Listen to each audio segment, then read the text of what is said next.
È stata dimessa dopo l'operazione alla mano in chirurgia plastica la dottoressa coltellata giovedì allo IOV di Padova da un paziente di 85 anni apparentemente senza motivo. L'uomo infatti aveva già concluso il suo percorso di cura e si stava sottoponendo ad un ciclo di terapie antalgiche per controllare un dolore che non passava. Non si sa se non fosse soddisfatto del trattamento, se sia scattata in lui per qualche motivo una rabbia inaspettata. Ha estratto un coltello che forse si era anche già portato da casa ed ha colpito il medico, che si è difesa con la mano rimanendo però ferita. Poi ha colpito la dottoressa anche al collo, una ferita fortunatamente superficiale. La scorsa settimana aveva regalato alla sua dottoressa un libro per ringraziarla.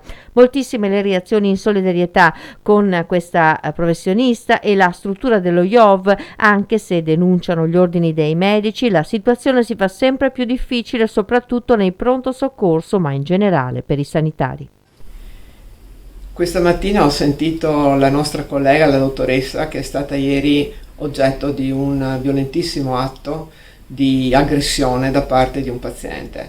Per assicurarmi di come stesse, la dottoressa, da un punto di vista fisico, delle ferite che ha avuto, sta facendo i trattamenti che le sono stati prescritti.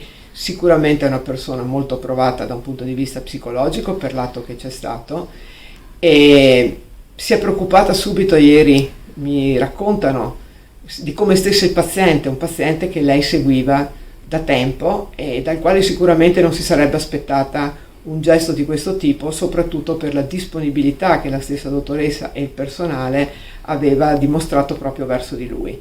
Tutti noi siamo qua per dare il nostro meglio vicino ai pazienti. Oggi ho anche incontrato il personale infermieristico che ieri è intervenuto a sostegno e a difesa della dottoressa e che poi però si è preoccupato anche del paziente e degli altri pazienti che erano in sala, tutti molto sicuramente provati e noi ovviamente come istituzione abbiamo a cuore i nostri pazienti.